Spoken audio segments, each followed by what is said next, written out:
يؤتي الحكمة من يشاء السلام عليكم ورحمة الله نحمده ونصلي على رسوله الكريم أما بعد আজকে আমরা আলোচনা করব এই কিতাবের অর্থাৎ ইলমুর রিজাল নাশওয়াতুহু ওয়া তাতাওউরুহু কিতাবের পঞ্চম বাব নিয়ে। পঞ্চম বাব শুরু করব আজকে আমরা। পঞ্চম বাবটি লেখা হয়েছে যে রাবিদের যে তবকা রয়েছে সেই তবকার নমুনা এবং যে সমস্ত রাবি রয়েছেন তাদের মধ্যে উল্লেখযোগ্য যারা সাকা রয়েছেন, মৌলিক যে রাবিরা রয়েছেন তাদের বর্ণনা, এবং যখন কোনো রাবিদের বিষয়ে দুইজন রাবির বিষয়ে কোনো হাদিস সম্পর্কে ইখতিলাফ হয় তখন কার কৌলকে প্রাধান্য দেওয়া হবে সেই সম্পর্কে আলোচনা হলো পঞ্চম বাবের মধ্যে। তন্মধ্যে প্রথম ফসল হলো মদিনার মাদ্রাসা অর্থাৎ মাদ্রাসাতুন নববিয়্যা নিয়ে।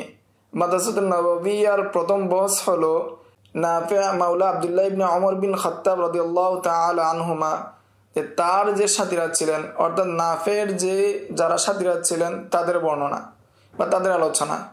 হাফেজ ইবনে রজব হাম্বলি ওনার ওফাত 795 হিজরিতে, তিনি বলেন যে আসহাবে নাফেদেরকে বা নাফে রাদিয়াল্লাহু তাআলা আনহু এর শাগিরদেরকে আলী ইবনুল মাদানী 9 তবকায় বিভক্ত করেছেন। আর ইমাম আলী ইবনুল মাদানী ওনার ওফাত হলো 234 হিজরিতে। এখন আমরা ধারাবাহিকভাবে তবকাগুলো নিয়ে আলোচনা করব। আত-তবকাতুল উলা, প্রথম তবকার মধ্যে হলেন আইয়ুব সখতিয়ানি এবং ওবাইদুল্লাহ ইবনে ওমর এবং মালিক ইবনে আনাস এবং ওমর ইবনে নাফি। আলী ইবনুল মাদানী বলেন এই সমস্ত ব্যক্তিদের মধ্যে বা আসহাবে নাফের মধ্যে সবচেয়ে আসবাদ বা হাদিস সম্পর্কে বেশি জ্ঞানী এবং দৃঢ় ছিলেন আমার নিকট আইয়ুব, এবং আমি ইয়াহিয়া আল কত্তান থেকে বলতে শুনেছি তিনি বলেন যে ইবনে জুরাইজ তাদের স্তরে নয়, তবে তিনি নাফে থেকে শুনেছেন। দ্বিতীয় তবকা আবদুল্লাহ ইবনে আউন ইবনে আরতাবান এবং ইয়াহিয়া ইবনে সাঈদ আল আনসারি এবং আব্দুল মালিক ইবনে আব্দুল আজিজ বিন জুরাইজ। তৃতীয় তবকা আইয়ুব বিন মুসা আল মাক্কি, ইসমাইল ইবনে উমাইয়া আল উমাবি, সুলাইমান ইবনে মুসা আল উমাবি আল আশদাক এবং সাঈদ ইবনে ইব্রাহিম বিন আব্দুর রহমান বিন আউফ আজ-জুহরি। চতুর্থ তবকা মুসা ইবনে উকবা, ওনার ওফাত 141 হিজরিতে। মুহাম্মদ ইবনে ইসহাক, ওনার ওফাত 150 হিজরিতে। দাউদ ইবনুল হুসাইন, ওনার ওফাত 135 হিজরিতে। পঞ্চম তবকা মুহাম্মদ ইবনে আজলান, ওনার ওফাত 148 হিজরিতে। আদ-দাহাক ইবনে ওসমান এবং উসামা ইবনে যায়েদ আল-লাইসি, ওনার ওফাত 153 হিজরিতে। মালিক ইবনে মিগওয়াল, ওনার ওফাত 159 হিজরিতে বিশুদ্ধ মত অনুযায়ী, এবং জারির ইবনে হাজেম। ষষ্ঠ তবকা লাইস ইবনে সাদ, ওনার ওফাত 175 হিজরিতে। ইসমাইল ইবনে ইব্রাহিম ইবনে উকবা, তিনি মাহদির খেলাফতে ইন্তেকাল করেছেন, এবং সুলাইমান ইবনে মুসাহিক এবং মাহমুদ ইবনে আব্দুর রহমান বিন গানাজ। সপ্তম তবকা আব্দুর রহমান বিন আব্দুল্লাহ আস-সিরাজ আল বসরি এবং সাঈদ ইবনে আব্দুল্লাহ বিন হারব এবং সালামাত ইবনে আলকামা আত-তামিমি, ওনার ওফাত 139 হিজরিতে, এবং আলী ইবনুল হাকাম আল বুনিয়ানি, ওনার ওফাত 131 হিজরিতে, এবং ওয়ালিদ ইবনে আবি হিশাম।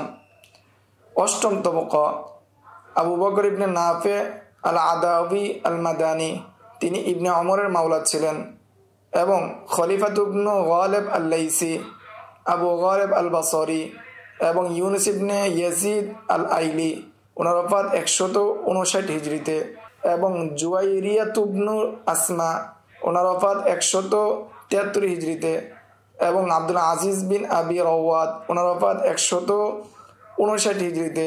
মুহাম্মদ বিন সাবেদ আল আবাদি এবং আবু আলকামা আল ফারাবি, আব্দুল্লাহ বিন মুহাম্মদ বিন আবি ফারওয়া আল উমাবি মাওলাহুম, তিনি 100 বছর জীবিত ছিলেন এবং তিনি 190 হিজরিতে ইন্তেকাল করেন।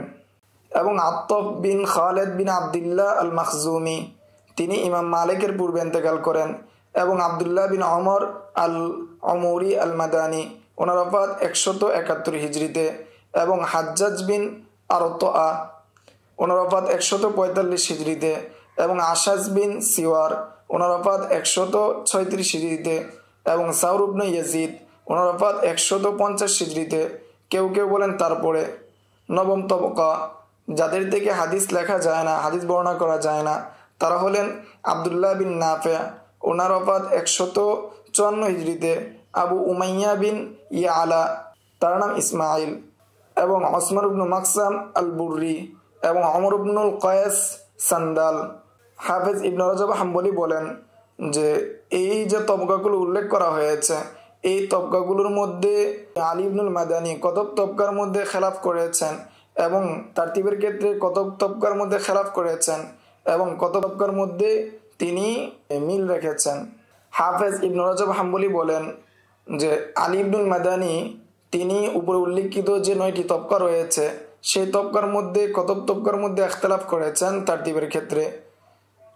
তন্মধ্যে তিনি সুলাইমান ইবনে মুসাকে অগ্রগামী করেছেন মুসা ইবনে উকবার উপরে, এবং লাইস ইবনে সাদের উপরে, এবং মালিক ইবনে মিগওয়ালের উপরে, এবং দহাক ইবনে ওসমান, এবং জুয়াইরিয়া এবং ইউনুসের উপরে।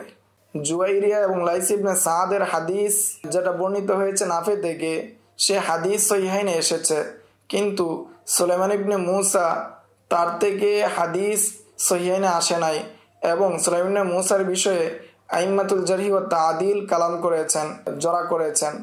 এরপর তিনি বলেন ইমাম নাসাই নাফের আসহাবদেরকে 9 তবকায় ভাগ করেছেন, যে কতক তবকার মধ্যে আলী ইবনুল মাদানী এর খেলাফ করেছেন, এবং কতক তবকার মধ্যে তিনি মুওয়াফাকাত করেছেন। ফলে তিনি প্রথম তবকার মধ্যে উপরে উল্লেখিত যারা রয়েছে তাদেরকে তিনি উল্লেখ করেছেন, অর্থাৎ আলী ইবনুল মাদানী যাদেরকে উল্লেখ করেছেন তাদেরকে তিনি তার প্রথম তবকায় উল্লেখ করেছেন। দ্বিতীয় তবকার মধ্যে সালেহ বিন কাইসানকে বৃদ্ধি করেছেন, এবং তৃতীয় তবকার মধ্যে মুসা বিন উকবা এবং কাসির ইবনে ফারকাদ কে উল্লেখ করেছেন, এবং বাদ দিয়েছেন সাদ ইবনে ইব্রাহিম এবং সুলাইমান ইবনে মুসা কে বাদ দিয়েছেন। এবং চতুর্থ তবকার মধ্যে তিনি লাইস ইবনে সাদ এবং জুয়াইরিয়া ইবনে আসমা এবং ইসমাইল ইবনে ইব্রাহিম ইবনে উকবা এবং ইউনুস ইবনে ইয়াজিদ কে উল্লেখ করেছেন। এছাড়া অন্য কাউকে তিনি উল্লেখ করেন নাই। পঞ্চম তবকার মধ্যে তিনি বৃদ্ধি করেছেন ইবনে আবি যিবকে, এবং হানজালা ইবনে আবি সুফিয়ান, ইবনে গানাজ মুহাম্মদ ইবনে আব্দুর রহমান আল মিসরিকে উল্লেখ করেছেন, এবং তিনি বাদ দিয়েছেন উসামা ইবনে যায়েদ এবং ইবনে মিগওয়ালকে তিনি বাদ দিয়েছেন। এবং ষষ্ঠ তবকার মধ্যে তিনি উল্লেখ করেছেন সুলাইমান ইবনে মুসা এবং বুর্দ ইবনে সিনান, হিশাম ইবনে গাস এবং ইবনে আবি রওয়াদ। এবং সপ্তম তবকায় বৃদ্ধি করেছেন ওবাইদুল্লাহ ইবনু আখনাস, এবং বাদ দিয়েছেন সাঈদ এবং আলী ইবনুল হাকামকে। অষ্টম তবকায় তিনি বলেন যে ওমর ইবনু মুহাম্মদ ইবনু যায়েদ, উসামা ইবনে যায়েদ, মুহাম্মদ ইবনে ইসহাক, সখর বিন জুয়াইরিয়া, হাম্মাম বিন ইয়াহিয়া, হিশাম বিন সাদ। নবম তবকার মধ্যে তিনি বলেন তারা হলো দুআফা বা দুর্বল রাবি, তারা হলেন আব্দুল করিম আবু উমাইয়া, ইবনু আবি মাখারিক, লাইস ইবনে আবি সুলাইম, হাজ্জাজ বিন আতরা, আশআজ বিন সিওয়ার, আবদুল্লাহ বিন আমর আল আমরি। দশম তবকা উল্লেখ করেছেন, এবং তিনি বলেছেন তারা হলেন আল মাতরুক হাদিসুহুম, যাদের হাদিসকে পরিত্যাগ করা হয়, মাতরুক রাবি। তারা হলেন ইসহাক বিন আবদুল্লাহ বিন আবি ফারওয়া আল উমাবি মাওলাহুম, ওনার ওফাত 144 হিজরিতে, আবদুল্লাহ বিন নাফে এবং ওমর বিন কয়েস, নাজিহ আবি মাশার এবং ওসমান আল বুরিয়ু এবং আবু উমাইয়া ইবনে ইয়ালা এবং মুহাম্মদ ইবনে আব্দুর রহমান বিন মুজাব্বর এবং আব্দুল আজিজ বিন আবদুল্লাহ আল হিমসি। এই ছিল কয়েকটি মাদ্রাসার রাবিদের তবকার স্তর। সামনে আমরা আরো কয়েকটি তবকার স্তর নিয়ে আলোচনা করব ইনশাআল্লাহ। আসসালামু আলাইকুম ওয়া রাহমাতুল্লাহ। ومن يؤت الحكمة فقد أوتي خيرا كثيرا وما يذكر إلا أولو الألباب